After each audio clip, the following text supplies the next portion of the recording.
Make contact, stay connected. Hey friends, Diego the podcaster here, asking you to please subscribe today to KGRA Digital Broadcasting. KGRA Digital Broadcasting is the #1 official contact for the best paranormal and alternative digital broadcasting network on the planet. Subscribe today and get full access to all content. Watch or listen to shows in our classic vault containing all our current archives and the KGRA classic broadcasts. Use promo code Let's Find Out and save 30% on your membership. That's promo code Let's Find Out in all caps to save 30% off your membership today. Make contact, stay connected. Go to kgradb.com. That's kgradb.com today. Are you curious about the unknown, the unexplainable? Do you find yourself intrigued by the mysterious and paranormal side of our world? Join us on an adventure into the world of inexplicable discoveries and investigations that may someday give us the final answer as to what may be behind the veil of reality.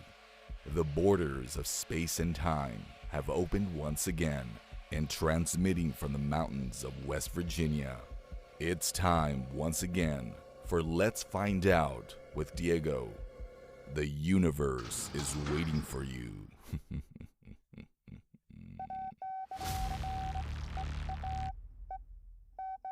Transmitting from the mountains of West Virginia, it's another episode of Let's Find Out with Diego. Thank you for taking this journey with me.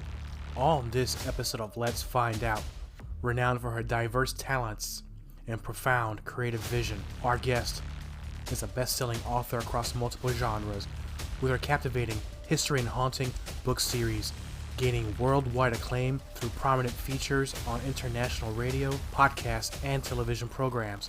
Focusing on the chilling and intriguing, her Countdown to Murder series delves into the enigmatic true crime narratives that have captured audiences globally.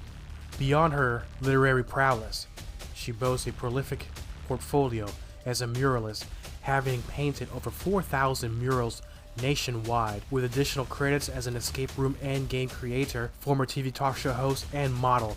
Her multifaceted expertise shines brightly in the realms of both artistry and storytelling. All this plus more.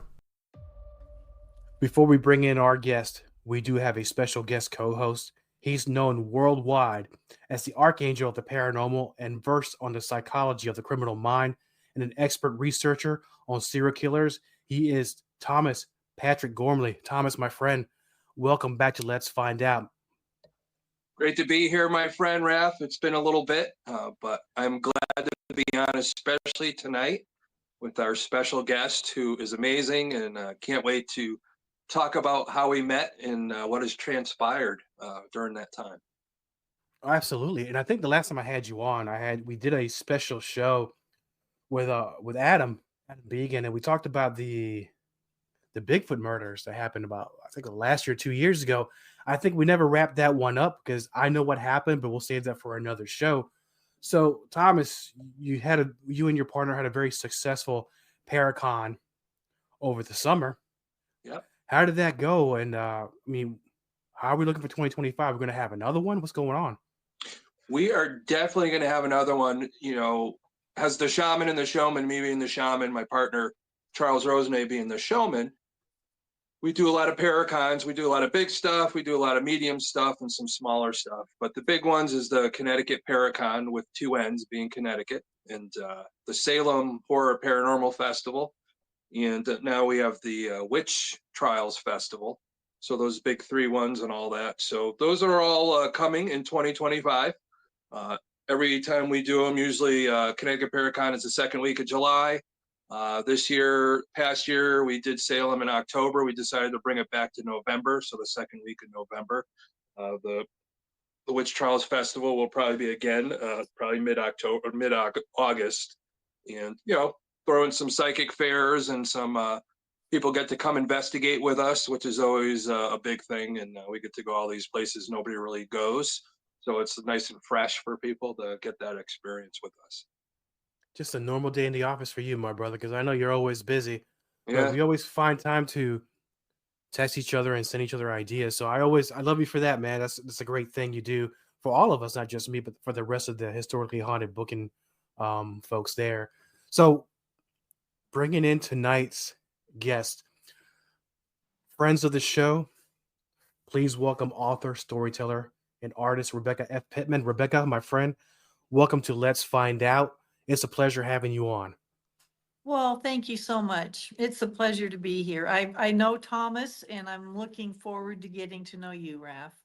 Oh, I appreciate that. And when we were talking earlier on the pre-interview, that there's so I was reading your bio, and I'm very impressed by what it is you've done.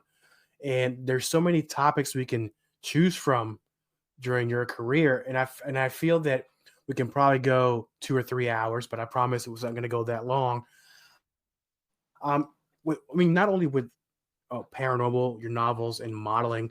So the question is, out of all these things, all these accomplishments that you've had so far, what came first? The modeling. My mother owned a modeling agency before I was born. So I've been on a runway since I was 5.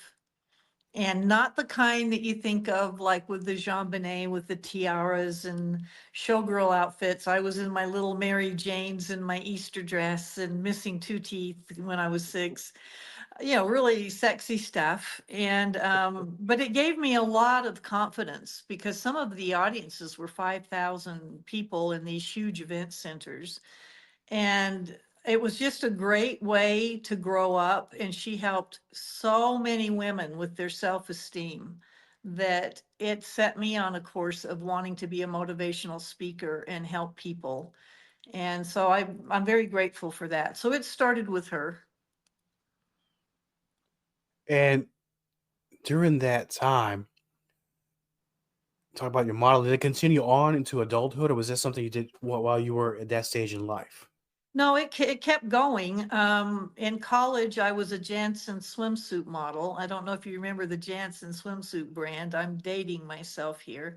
And then I continued to do a lot of fashion shows. And then I became a professional singer and enjoyed that more. So I told my mom, I said, I don't want to model the clothes. I just want to sing. So she let me sing 2 or 3 songs during these big shows. And then I helped design the sets, which got me going on a career in painting wall murals and designing weddings and doing facades, which is still a huge love of mine today. I segued that into creating an escape room business because I love creating the environments and the puzzles and the clues. And that was a huge thrill for me. So it all kind of flowed together. It's all creative. And I feel so blessed that I've been able to make a living doing the things I enjoy doing. So I painted over 4,000 wall murals across the country in 40 years. I have more ugly clothes than nice clothes, and was lucky enough to have work in Robert Redford's office at his Sundance Resort and the late John Denver's home. So really, it was really good to me. But I never stopped wanting to just write. And finally, I stopped painting, and it was kind of nice to write because nobody's watching you. When I was doing the murals, I always had an audience because I'd be in commercial establishments while they were open, and people would come up and talk to me, which is fine. But now I'm really relishing the solitary work of being an author. And touching on the author part, let me go back real quick because I was going to jump into it right now, but I won't do that.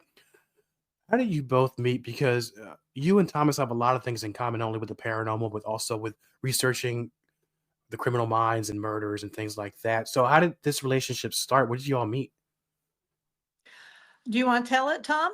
Yeah, we'll kind of do it together. But well, there's a home here in Connecticut, in Enfield, and the people that live there, there's been a few people that have investigated the home, and just as it goes, a lot of the people that investigated have health issues now. So it's almost like somebody keeps grabbing the baton. So I've had the baton over the last couple of years, and we did some pretty major investigations there. One, we had people come from all over the country, and I actually lived in the house for almost a week, and just to take in what's going on. And so, with that, um, I got a call, and the family said that there's going to be a book written about the house and the history, and wanted me to talk to the author. And I got, in touch with Rebecca and did a phone interview, and we just talked about other stuff too, and found a lot of common ground.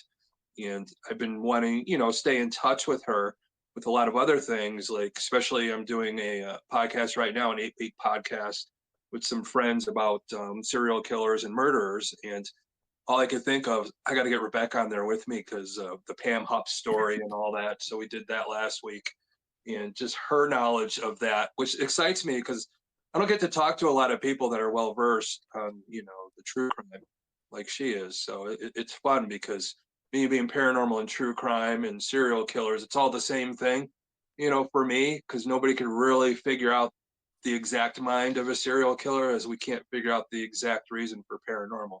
So that's why I kind of love the two. It's the chase. And I think Rebecca and I really enjoy those types of things. She's a writer. I'm more of an investigator, thinker, event organizer, but we seem to get along really well. And I think that's important when you have a relationship on that side of things too. What I appreciated with the conversation I had when I first talked with Tom was it blew me away because he has such a vast knowledge of things. I didn't know anything about the Connecticut witch trials. I wrote a book about the Salem witch trials. And so we went into that, and he is, very well versed in Native American traditions and shamans. And after I hung up from him, I just thought that's got to be in the top 3 best conversations I've ever had. And it's one of those where you wish you could just live closer and sit down in the living room and just talk about stuff. So, and then we've both, planned events, and I know what all goes into that, and that he does it on the scale that he does. My hat's off to him. Wow, because now we get into the topic we're bringing you both here for, which we're crossing over crime and paranormal. And it seems that a lot of folks get caught up in these crimes that are very, very famous, but very few people focus on things that are, I guess, that were not as well covered. And with some of these occasions, I'll call them, where paranormal and crimes come together, can you name a famous case that you both know that has both in the same universe? Of paranormal and true crime? Yes. Well, for me, Lizzie Borden, because the house today is still very haunted, and I wrote the history and haunting of Lizzie Borden. What about you, Thomas? Can you think of one? I'd have to probably go with Herb Baumeister. He, being a serial killer, and his home has had quite a few TV shows there doing investigations. There was a book written about the haunting there also. I'm trying to remember who wrote that. I think it might be somebody that Rebecca. He's got the English accent. Oh, Richard Estep?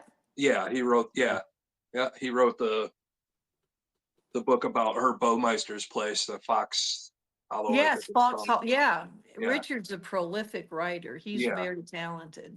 Yeah, he's very good. And yeah, so he's like, that aspect of it. But there's a lot of them.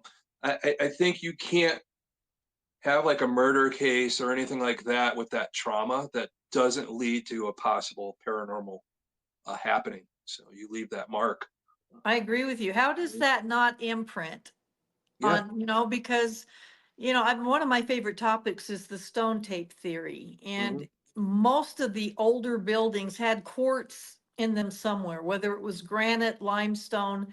When you think of all of these medieval castles, and the favorite thing is the hooded monk that walks across and disappears into the wall.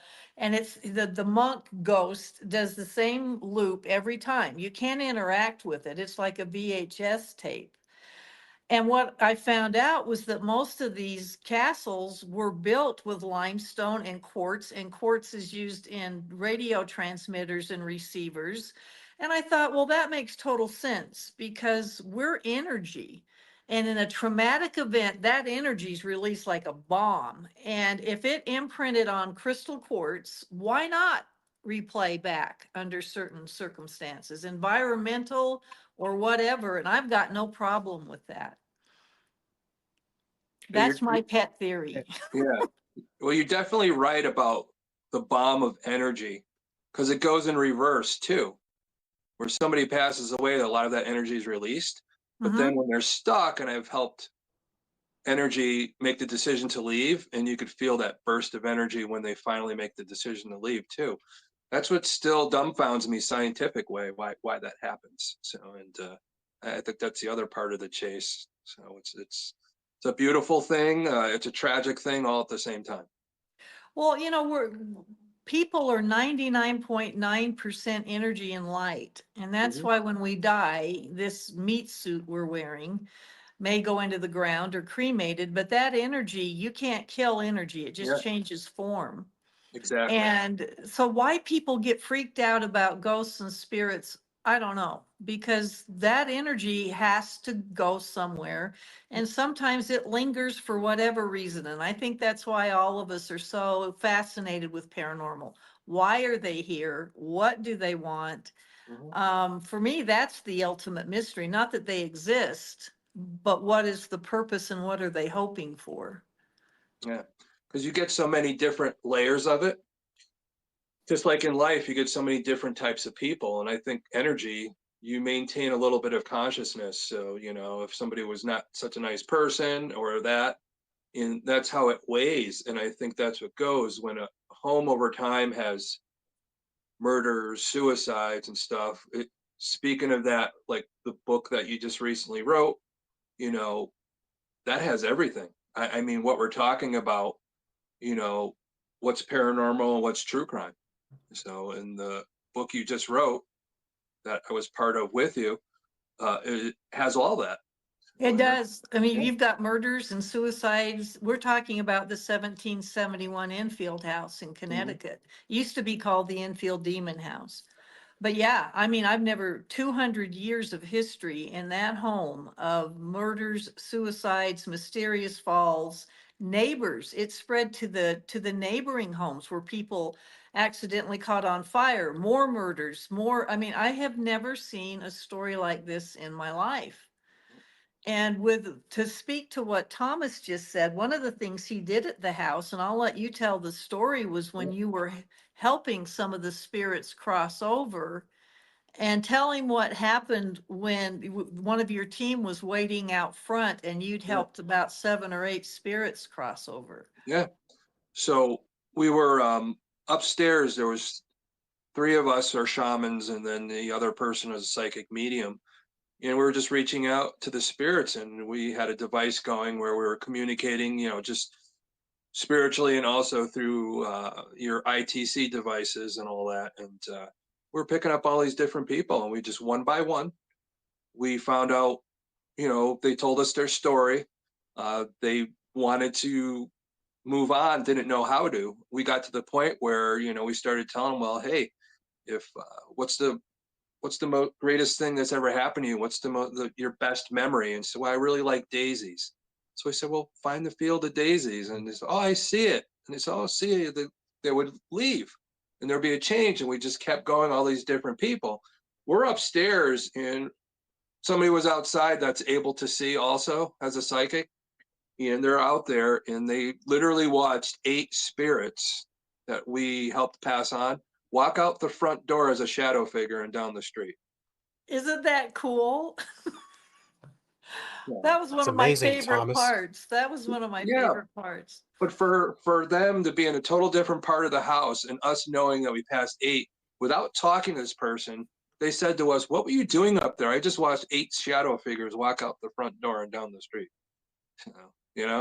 That's amazing. That's dumbfounding also at the same time, because I don't think I've ever been part of that many leaving. Usually it's like 1, maybe 2, but 8, yeah, it was crazy. This house is very active, and it remains active. Now, going into the topic you both were just talking about helping these souls go to another place where they can be happier or cross over. What about, I hope the question is not silly, but I'm very serious when I ask this question. A person that committed the murder, or whoever it is, would they be willing to cross over, and can they cross over? I think that's more Thomas's field Yeah, than I, mine. you know what I'm thinking is them hurting somebody is a trauma too. The trauma to, with anything, of forgiveness. They forgive themselves, or if sometimes the spirits that they've taken their lives are still around them. That trauma stays intertwined sometimes, is what the theory is. But I think if you make that reparation or whatever in passing, I think that will help you cross over. But I think a lot of it is I have to hear their story. You can't just pass somebody on without hearing the story. A lot of times that's what's holding them back.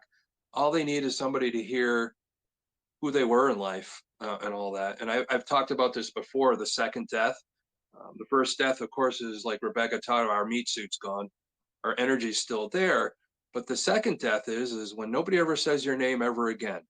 People just want their stories told. They want to be remembered. And sometimes that's all it takes in the spiritual world, is that I do remember you, I hear you, I hear your story, and that helps them make the decision to leave. Sometimes it's a trauma that's holding them back, or they don't know. You could be in a car accident, knocked out, didn't know you passed. There are some situations that I'm still dealing with somebody was intoxicated at the time they were killed, and their spirit still thinks they're intoxicated.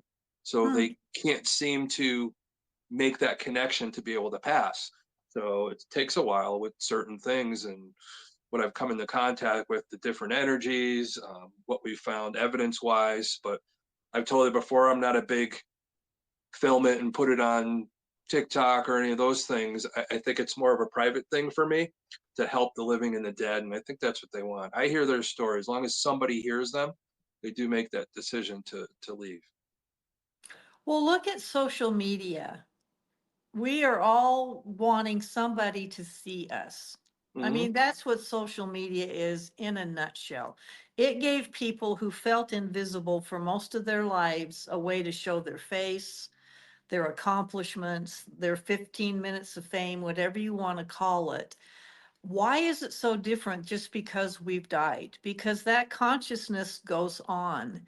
And sometimes I think the ghosts, if you want to call them ghosts, spirits, whatever, what if nobody's telling their story right? Hmm.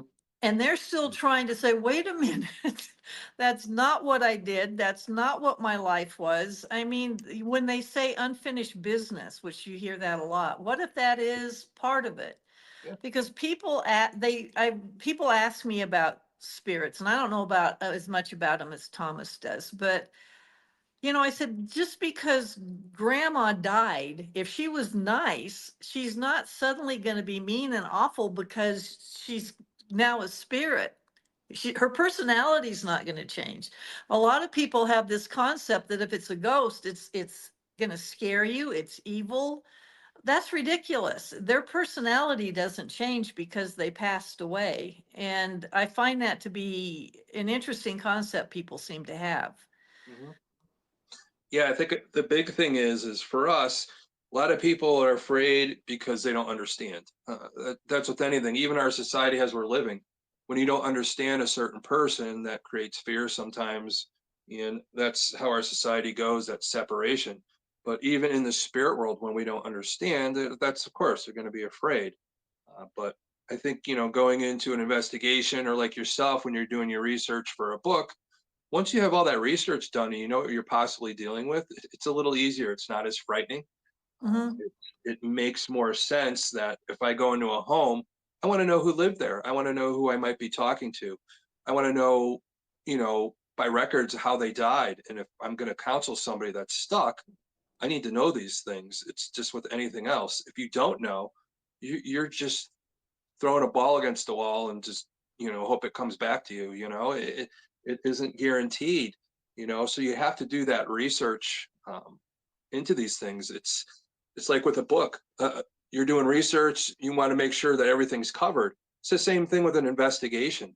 You got to do your due diligence with everything. You got to do all your research and all that. And you're going in, you're writing the words, Rebecca. I'm dealing with the emotions and that with my history and how I'm going to get that stuff out. of the living, and then how I'm going to deal with the dead to make those decisions to make the story end better in that situation. Absolutely. I mean, the 1771 Enfield House was my Mm. 7th book in the History and Haunting series. And in all of those places, and they're in the top 10 most haunted places in the world, because one of them was the Palace of Versailles in Paris. But I go and I stay in these places, and oftentimes I'm all by myself, which I didn't plan it that way, but it's weird how that keeps happening. And, I've had something sit on the bed. I've had a kick the bed, sit on my feet. I've heard gunshots in the hallway. I've watched my earrings move down a mantle.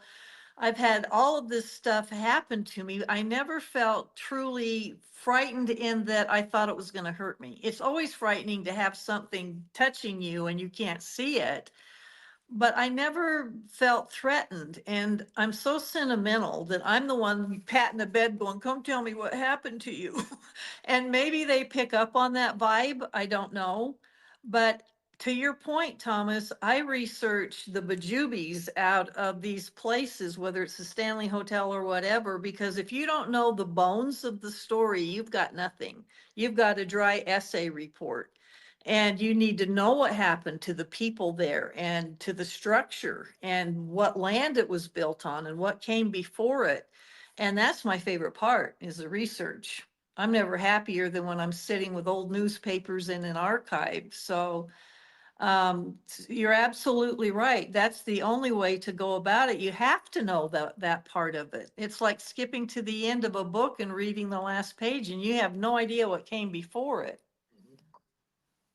And touching with the research you've done, Rebecca, and the several books that you've had, out of all these cases that you've studied and written about, can you think of one that as you're researching, you eventually start writing that, which one got you the most as far as like, wow, this is gruesome, or I can't believe what I'm Gruesome? reading? Yes. Well, the Anfield House had some pretty sad, awful things, suicides, hangings, things like that. And I'm not downplaying that at all. But the one that ripped my heart out was the Salem witch trials, because make no mistake, that was murder. The girls admitted later they did it for sport.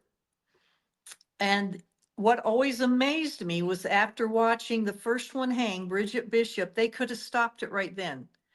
When they realized, holy moly, they're really going to kill these people based on what we're saying, but they didn't.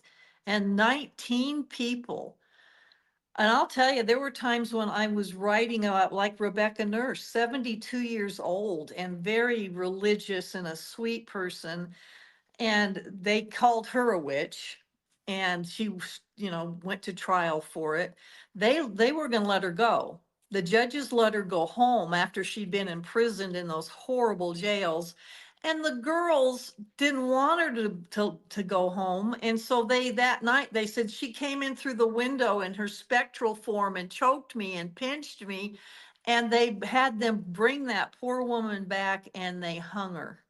Mhm. And I gotta tell you, I was crying at that point. It just really got to me. I thought, how would it feel after being in those horrendous jail conditions? We're talking, well, I won't go into all of it, but finally get to go home and your loved ones are hugging you and you get to take a bath and get out of those clothes and you think you're safe and they pull you back and then hang you and hang your sister. To me, that is gruesome. That it's just horrible, and they could have stopped it, and they didn't. You're exactly right with that one. I think out of all your books and all that. But really, we talked about before the Connecticut witch trials was 45 years before Salem, the same type of thing. But it still goes on today. Like we talked about earlier, social media. Yeah. If somebody doesn't like somebody, they gang up on these people. And some of these people, it's not exactly, you're not hanging somebody or saying somebody to the point where they get murdered or hung or anything like that. But some of these people are treated so badly that psychologically they can't get themselves out of it, and they end up committing suicide because of the treatment they got from other people on social media. It's the same thing. It's just a different outcome, but it's still that pressure that people get together and they said, well, we're going to get rid of this person, and they're just going to keep saying what they say and play that game. That's the sad thing about it, is history is very important. What, of course, what you write about, Rebecca, what I was talking about on this show right now, people got to understand, if we don't learn from history, we're going to keep repeating it. And that's Yeah. what we do in a way or another. Not exactly the way, but it's still part of the way. Every time I do an interview for the Salem book, people always end by saying, do you think this could happen again? It Yeah. already did. When you look at McCarthyism, in fact, that's why Arthur Miller wrote The Crucible. He Yeah. used the Salem witch trials as the analogy, but it was written about the communist movement that went on. Yeah. And the Hollywood 10, that, you know, when that went through Hollywood producers and everything, calling them communists. It doesn't take much. Yeah. Now, to me, the Salem witch trials was the perfect storm because it was a lot of different things. It wasn't just one. But of course it could happen today. And look what happened to America when they cut us off for 2 years with COVID. There was panic. I don't think that it would take much once you take people out of their normal environment to have it turn badly quickly. And that's my opinion. Of course, it could happen again today. Yeah. And with social media, you've got all of these new guns you can point, because that you've got a whole new vehicle that they didn't even have to get your angst and your hatred and everything out there. And I don't think it would take much. Do you? No, not now. You're exactly right. What's going on right now is we have these unidentified objects in New Jersey that everybody's freaking out over.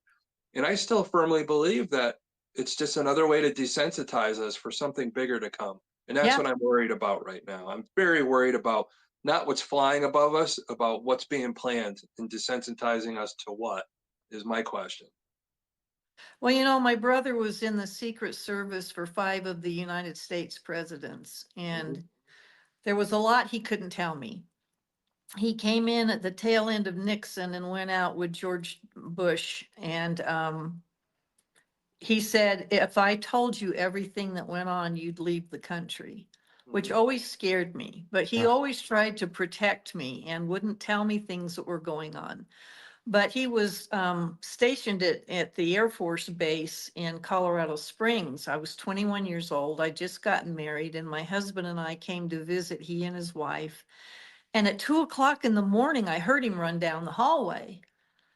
And I stuck my head out the door and I said, what are you doing? And he said, go back to bed. He's 6 years older than I am. And I said, Michael, what are you doing? He said, I'll be back. Go back to bed. Well, I was so rattled that I couldn't sleep. And when I finally heard him come in a few hours later, I went out in the living room and his hand was shaking and he's trying to pour himself a bourbon or something. I said, Michael, talk to me. And it was a cattle mutilation. And that was my first introduction to the whole UFO thing. And I've never seen my brother rattled. And he said, Beck, there were no tracks. He said it had rained. This cow was literally in the middle of a field, no hoof prints going up to it, no tire marks, no nothing. And it was the same laser cuts and incisions and organs removed that you've heard about. He said it looked like something just laid it down right there. And I never forgot that. It freaked me out, mainly because I'd never seen him like that. But after that, he wouldn't tell me all that he knew about Area 51 and all of these other things. And he passed away this year. And it was really, you know, there was a part of me that always hoped that later he'd tell me things, and I didn't get that chance. So. Yeah, I had the same thing with my uncle. My uncle was a world-renowned expert on launching devices for nuclear weapons. So he would teach incoming presidents about nuclear weapons and what they could do and all this other stuff. And, you know, we never knew exactly what he did.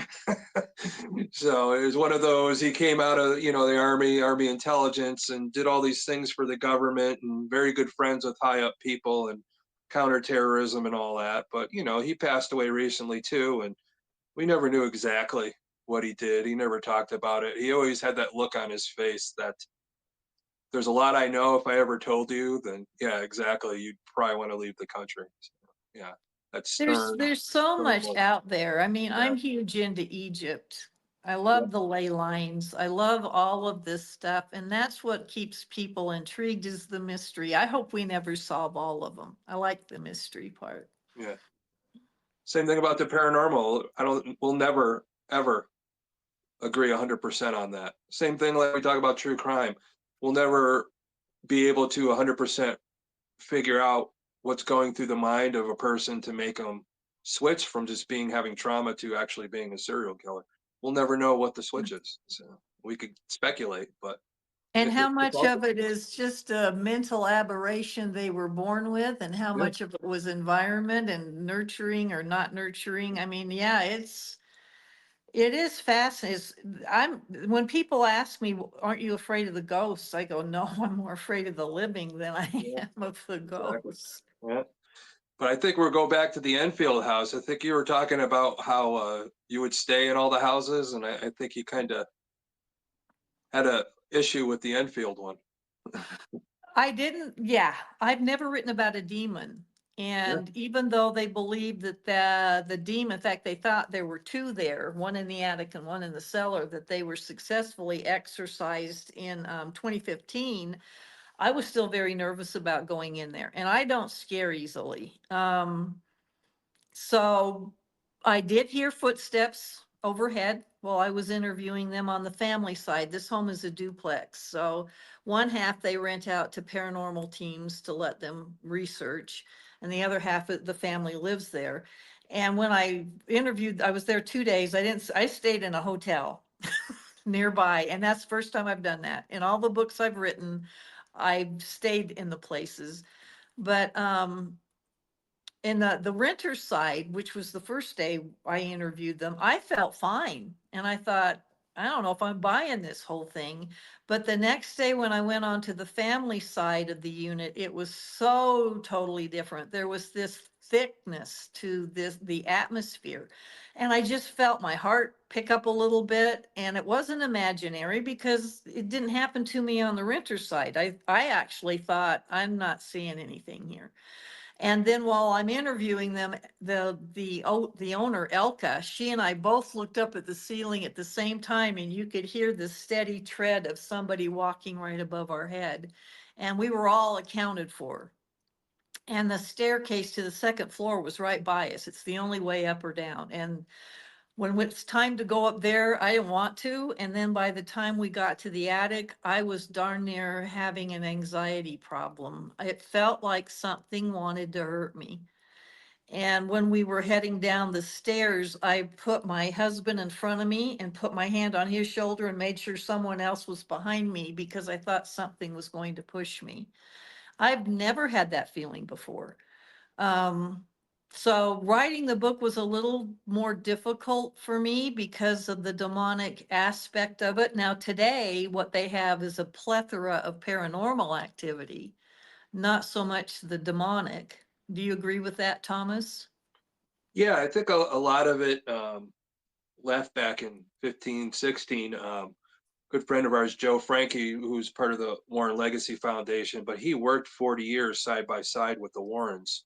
And when he investigated at the time, he was calling in backup on it. And unfortunately, at the time, Lorraine Warren was already in her mid 80s.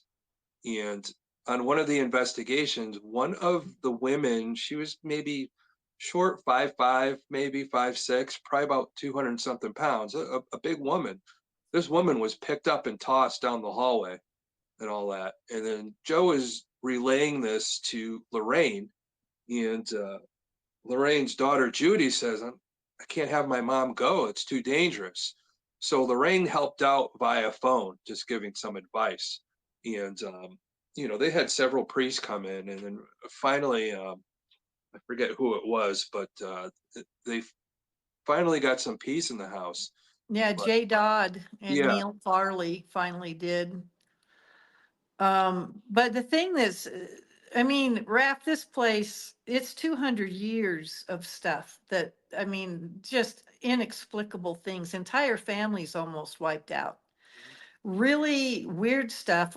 Charles Campanetto was a gangster in 1930 that he just got up from lunch one day, walked down the street, stabbed a woman that he was having an affair with 7 times, and then stabbed and shot her husband, and then shot himself in the head and died. They brought him back and laid him on the floor at the Enfield house. And a lot of people believe that's the blood stain that's still there because it's in the shape of a torso and it's been there forever. But what was really strange is that when Jay, who is the owner, Jay and Elka Yapel own it, they had a friend helping them take down a wall, and out of it fell all of these 45 shell casings, not the bullets, the empty casings. And who puts those in a wall? And the spooky thing is that when this same Charles Campanetto moved into the house, a family was already living there and they disappeared. The food was still on the table. All of their belongings, their clothes, their toiletries, nobody ever found them. And later, Charles Campanetto Jr., this gangster's son, actually talked to Jay, the guy that owns it today, and he said, well, all I can tell you is don't dig in the basement. So fun times. I do think there's a well in that cellar that's been covered up. I found a ledger that showed there were some well repairs done way back in the mid 1800s. But there is so much going on at that house, and I don't see how it couldn't, with everything that's happened within those walls. People being pushed downstairs, ghost shadow figures passing through the walls, demons appearing as growling dogs, and it is probably one of the most bizarre stories I've ever heard. Yeah, it's for me, it's probably one of the craziest ones to be involved with. I wasn't there at the time where it was really like a big thing, but really back when they were first there, I remember they had all kinds of people come in, and I had gotten a phone call about the place that maybe I should go take a look at it, and I never did. And it goes back to tell you things like, yeah, you get the phone call, you get interested to go, and then something changes. It's almost like it's not your time to go there yet to help. It's one of those things that I think at the time. But helping now and all that, it is a bizarre place. The the reason why we try to help a lot now is because they do have people come investigate on the renter side, and sometimes there's a lot going on that they can't keep track of. So you worry about some people going there for the wrong intention and resurrecting something that's been laid dormant. I really think with demonic stuff, it lays dormant, waiting to be reawakened by the same reason it came to begin with, and that's what they have to be careful of. And we tell them all the time, you got to be careful who you invite into the home and all that. They don't let anybody really in on the side they live on. We had full access to that. When I stayed in the home for a week, I slept in the house with me and a couple other people, and we got to investigate both sides. But it seems like that duplex, it's almost like, okay, where is the most havoc going on, or where's the people most afraid? And it seems to go from one side to the other. Sometimes the family's having a good day and whatever's on the renter side. And then some people come in and the spirits may not like that, and they go back to the other side. It's almost like a cat and mouse game in the house with the spirits. And it's still going on today. Mackenzie Yapel is the 18-year-old daughter. They have a pair of twins that are both 18.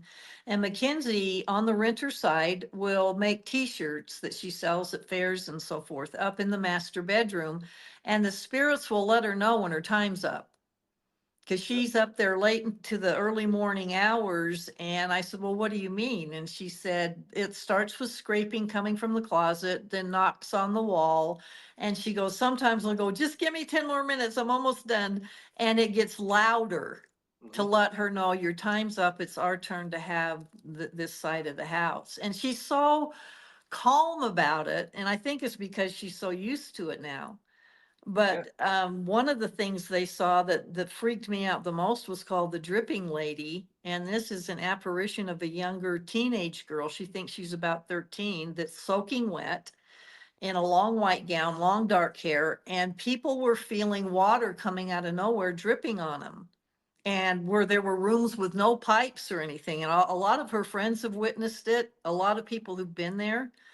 And then finally, this thing started showing up and it was hovering above their beds and she's soaking wet and she just drips on people. And that's new for me. Yeah. I have not heard that one. I, I Yeah, think a lot that of kind it of was. reminds me of the folklore from Guatemala or Mexico called La Llorona, or the Mhm. crier, where there was some sort of incident in a lake or a river and she comes out of that river, and same thing, the apparition is wet and really scares the townsfolk. So I don't know if there's a relation, but it seems kind of similar. I wondered if it might be that I know there was a well on the property because it's in the ledgers that they had repairs done. Did she fall down the well? They're only 20 minutes from where the witch trials went on. Was this some young girl that they dunked in the lake or the river? Because they're only 2 blocks from the Connecticut River, which was called swimming the witch, to see if it was one of the tests they did to see if you were a witch. It's interesting. I couldn't find anything in the research of anyone living at the house, but that doesn't mean it didn't happen there. Although a lot of people, psychics and so forth, think the house today is like a train station for spirits coming through. It's like a portal. And they could be coming from anywhere, but they're drawn to this house. I think they're drawn to the twins because they have some sensitive energy about them. Some people think they're drawn to Jay as well. His grandmother had some stuff going on. But it seems like that place is just so many spirits going through. Like Thomas was saying, I mean, he cleared 7 or 8 of them. Were they all part of that house or were they passing through? It's interesting.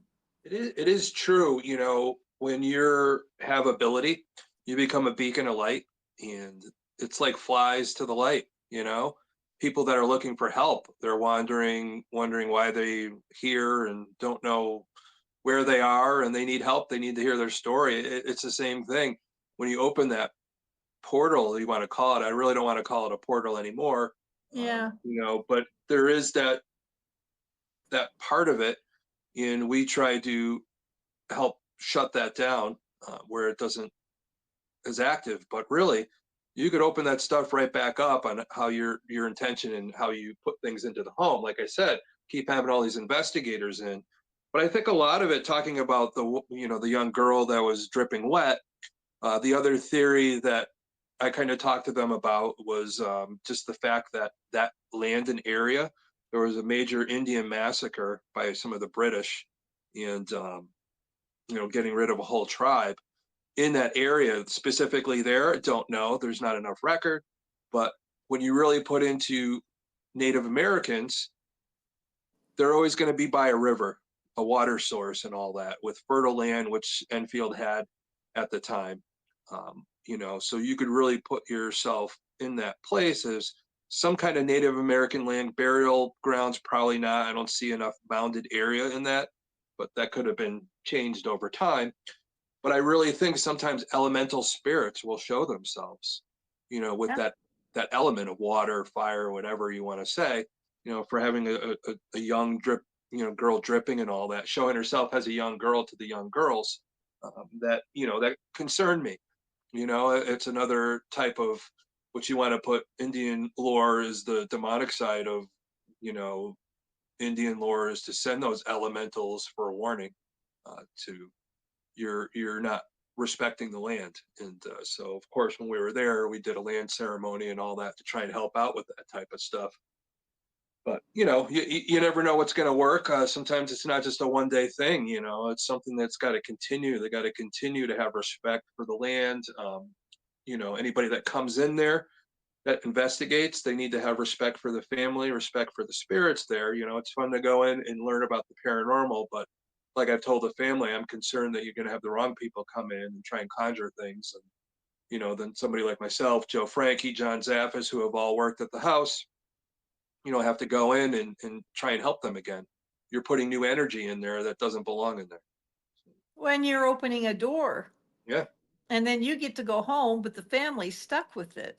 yeah, yeah. And I know the family's been through a lot. They're used to it. It's an everyday thing, but things have shifted over the year for them and all that, and that's why a lot of us have gone in again. I think it's calmed down again since we were last there, but there's always something there. There's always something going on, and it's unfortunate when you're a family and you've been there for 18 years, and you have this stuff day in and day out. You become used to it. It becomes part of you. Yeah. It's it's a trauma. Well, and I a lot of these stories, in fact, my next book is The History and Haunting of the Smurl Family, hmm which will be the story behind the new Conjuring 4 movie coming out next September. It followed them. yeah, And it happens a lot. I mean, there's a lot of movies and based on true events where, they tried to escape, but it was attached at that point and it followed them. And that's got to be scary because you've already uprooted your whole life, maybe probably taken a huge financial loss to move. And then to hear the noises all over again, that'd be so traumatizing for me. What a sense of helplessness that you can't outrun it. yeah. Well, that's where it comes in. That's what I'm talking about now with the family there. Even if they left, I think there's things that they have to come to terms with if they did leave. There's a term that we refer to as, in psychologically, is familiar demons. So it sounds scary, but what it is I've talked to Raph about this before, is your traumas and all that, you can manifest that type of negative thing to the point where you could bring it into fruition. So it's like an egregore, or your thought process. You're negative all the time. You could bring that, say, demonic in there because you have unhealed trauma, and them going through what they went through in that house. A lot of that's created. You know, a normal person will look at it as somebody having a psychiatric issue. Sometimes it's not always that. It is a spiritual thing as opposed to a mental thing. Well, they That's feed off yeah, the negative energy, exactly. that's for sure. Yep. And that's what I always tell the family to be careful of. If you're feeling like you're having a bad day, leave the house. Just go somewhere for a little while. Go for a walk in the woods or something. Get back in touch. Change your day around and all that. Don't just stay in the house and stew in it, because it creates more of that negativity. Now, Well, with these go ahead. things going on in the homes, is there a way to make this stop permanently? I mean, because bulldozing a house is not going to do any good because you can put an apartment building in there because it's not really the home in itself; it's the land. hmm So, how can you permanently close a gate of sorts like this? Because it seems that no matter who goes there, they're always going to have this type of experience. So, how can you make that stop? It is you as a person. We have to face ourselves in the mirror every morning and what we put into it. Because let's take the Amityville house. The negativity I was put into it, the family that was there that had the problem, they were doing a lot of things of conjuring from what I've come to find out after. And I think that created that particular haunting. But nobody's really had a problem with the house after. It's what you put into it. How can you permanently stop something? Stop giving it power. I've had a lot of cases, just like Enfield, these demonic cases. Um, I don't give it power anymore. I don't even talk about it. I will not go on, like, unfortunately, I wouldn't go on your podcast and talk about some of my um, places that I've been, that I've run into that, because I feel like if I talk about it, I give it power again to reawaken it. So as long as you take that trauma or that demonic situation, and I've told people this before, I take it, I put it on a shelf, I let it collect dust. It's always going to be there, but as long as it keeps getting dust, it's not going to reactivate. And that's what we have to do as human beings. We have to go forward positively and try and put, those things behind us. But any traumas we have to either live to learn with it or try and, rid it. It's the same thing with an alcoholic. They go through their step program and all that. But they're still considered an alcoholic, but that's the same thing. Put that alcoholism on the shelf, let it collect dust, and go through your steps and in your healing and your trauma. I think a lot of paranormal will go away if people just take the time to look in the mirror and be real with themselves and find the positivity, because we're all good people, you know, deep down. We just have to find what makes us happy. And it's, I guess, easier said than done. And that's why we Yeah. still have what we have. Well, I'll tell you something funny, kind of. Um, I worried about that writing this book because I gave it a lot of attention. Plus, I Mhm. interviewed 10 people like yourself, experts in the field, John Zaffis, all these people, Joe Frankie. And I was nervous when I got home and was writing it. And it came out 9 days ago on Friday the 13th. The Kindle version's coming out tomorrow, I believe. Right. But 4 nights ago, I started hearing scratchings in my wall in my bedroom. Yeah. And I'm going, oh, great. And I was freaking out because I thought, okay, it's maybe it's a mouse. Well, I've never seen a mouse since I've lived in this house. And 3 nights in a row, and it sounded like something chewing on something. It would be above my head, above the ceiling fan. It would be in my closet. I could hear it in there, and I was really starting to get nervous. Mhm. And then I finally found where the little booger had chewed through something in my closet, and it was a mouse. Yeah. And that's so funny that I'm so grateful it was a mouse. Most women aren't going to be real thrilled about that. I got Yeah. some stuff now that sends out those sounds that only mice can hear, and now I haven't had it bother me, but I was so happy to see that hole in the bag in my closet where it had chewed its way out.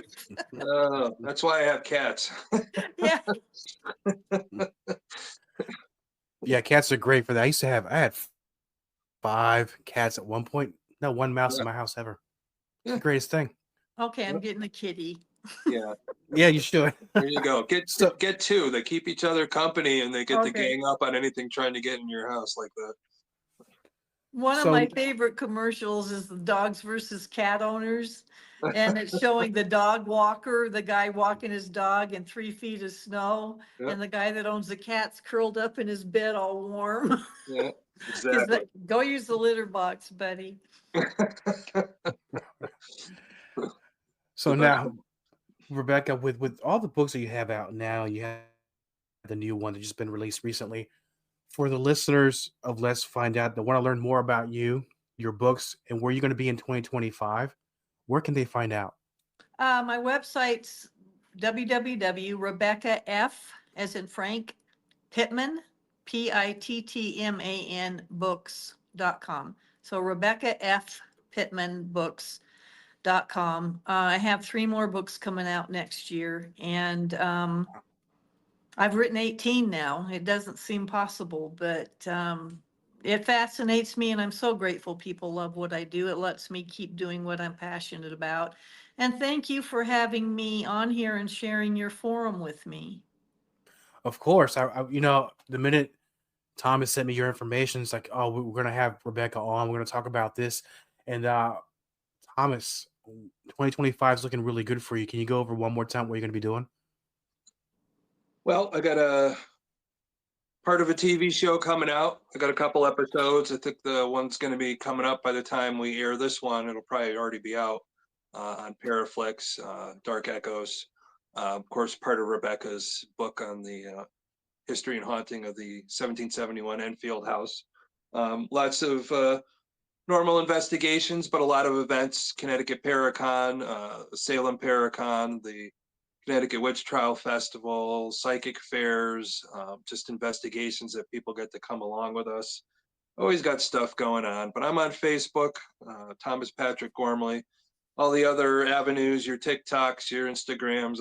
I'm of course the Archangel of the Paranormal. If anybody has something they want me to look into, I don't do a lot of home cases anymore, but a lot of times I get called when it's okay, nobody could figure it out. We need to call somebody. So I'm still able to do that.